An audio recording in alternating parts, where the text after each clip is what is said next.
All right, let's move on. Next topic. What was it? Oh yeah, the YouTuber rich list. Yeah. So every year, Forbes releases its list of the 10 most rich YouTubers of the last 12 months. And yeah, about a few days ago, just before Christmas, they did the 2019 richest YouTuber list, and I thought it'd be good for us to look at it and see how much money you can make on YouTube in 2019, the types of videos and channel topics that are making the top amount of money, and just thought it'd be interesting to look through. So what we got on the list then? So who's number 10, Joe? You're a bit far away over there. Vanos Gaming. Okay, how much are they making? They're making 11.5 million. 11.5 million. What? I think this list that Forbes do, I think they base it just off ad revenue. Like it's no just ad merch revenue and endorsements and stuff. It's just ad revenue. Yeah. Well, yeah, I suppose that's the only way they could do it, because I would imagine that you're not going to release your earnings, are you, if you're a big YouTuber? Nah. Like, on merch deals or whatever. Like, you're not going to. Yeah, so the 10th richest YouTuber, reportedly, it's not an exact science, but Forbes are saying they're making 11 plus. Is that 11.8? Did it say? 11.5. $11.5 million in 12 months, and that's a gaming channel. Yeah, and that's 1.5 billion views. Damn. What's number 9? That is 12 million. Dan TDM. That's a gaming channel as well, isn't it? Dan TDM. Yeah, 8. Go up to 8, I think. Oh, they missed. Oh, it's a tie. Oh, it's a tie. Okay. Yeah, 13 million. Is that Markiplier? Markiplier? Yeah, I think he does. He does gaming videos, Markiplier. And he's the same as PewDiePie.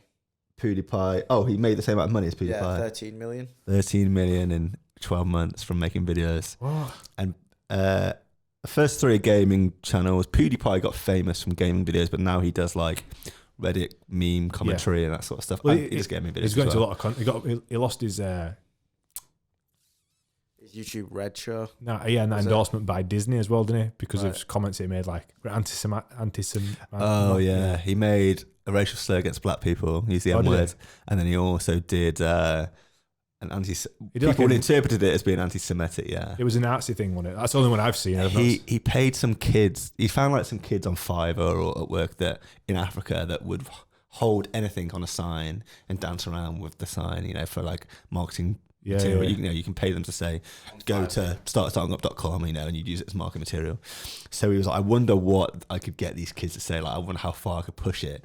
So he said something about Jews on there. I can't remember the exact thing he got them to write on there, but they probably didn't even understand what they were, because they were in some African country. They were just holding this sign, something about Jewish people. They were dancing around, and he obviously did it as a big joke, like just to try and push the limits of what you could actually get them to write. But it got taken by the press and really pushed that he's a hard anti-Semitic hardliner, even though most of his mates are Jewish and stuff. It's kind of mad that he's still making that sort of money by making that bad of a cock up. Yeah, and then he said the N-word 3 or 4 months later. He was playing PUBG live streaming, and he got caught saying that because someone killed him. He was like, no, he said it in anger. Yeah, and what? What? How's he like? How do they do that? But like I said, you can't cancel anyone anymore. You can't cancel anyone, can you? Jeez. People have taken the means to make their own money into their own hands, and you're always going to find a following that likes you, no matter what you do. Yeah, true. Yeah, and it's just like the KKK. Number 5, Jeffree Star. Oh yeah, 17 million. 17 million. But he also has his makeup company, so he's absolutely killing it.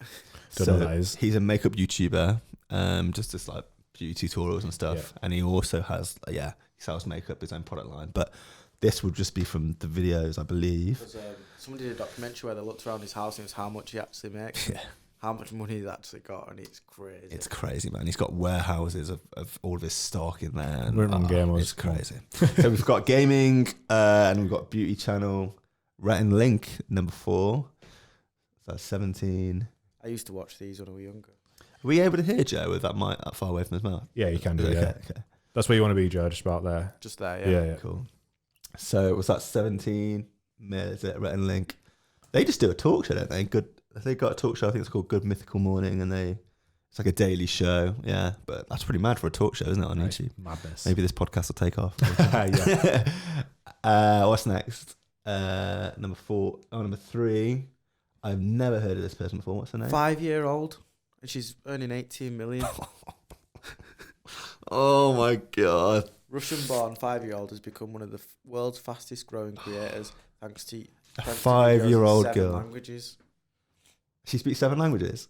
I think so. It Wow, says she deserves videos it. in 7 languages that feature her playing with her dad on channels including like Nastya. I don't really know what he's saying here, but she's 5-year-old. She's just a 5-year-old playing with her parents and making $18 million in a year. Yeah. What? You know what? That's actually, she's not going to be on the list next year though, because YouTube have just released a new rule, I guess, across their platform where if you're making content solely aimed at children, the amount of money they're paying you for ads, they've hugely stripped that back. They came under this huge lawsuit because in America, you're not allowed to legally advertise towards children or to do targeted ads toward kids.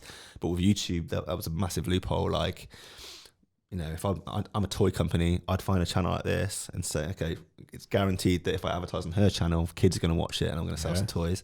So YouTube got like, I think it was like a 40-something million pound fine for advertising to kids. And now they've just removed all advertising to kids towards children to just be completely safe, you know, in the future. So any kids channels that are on this list this year, they definitely won't be on there next year because all of that ad revenue is going to get taken away. Yeah, interesting. But she made 80 million in 2009, so I think she's safe for a few years. Yeah. Put that in the bank, she'll be all right. That's that. Number 2, Dude Perfect. We mentioned them earlier.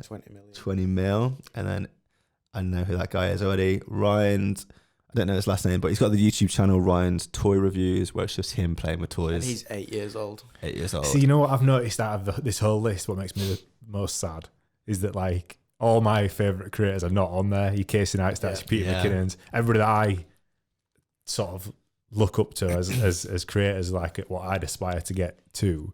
They're not there, so it's just like, oh. Yeah, it's like, but they're doing all right. I need to they're pretty comfortable. They're probably like in the top 100, I'd imagine. All right, okay. Well, and I think like those people as well, like these kids, they're going to be making a ton of money through just because YouTube is kid dominated. There's like more than half the audience on YouTube are kids. So if you're making kids content and appealing to kids, they're going to get all the views and all the ad revenue views. But people like Casey and stuff, like he had that 25 million Samsung deal, didn't he? Where Samsung bought his company for 25 mil. Like they'll be making bank off YouTube for sure. True, So there's a channel called Nelk. Have you heard of Nelk? I've not, no. So Nelk, they did do a season where they uploaded a video once a week. They've just done a break now and they uploaded a Christmas special, which was half an hour long. And it's all about them drinking, they make no ad revenue at all. Okay. So they make all their money off their merch. So they concentrate solely on merch. Sure. And that all sells out, but it's pretty cool stuff as well.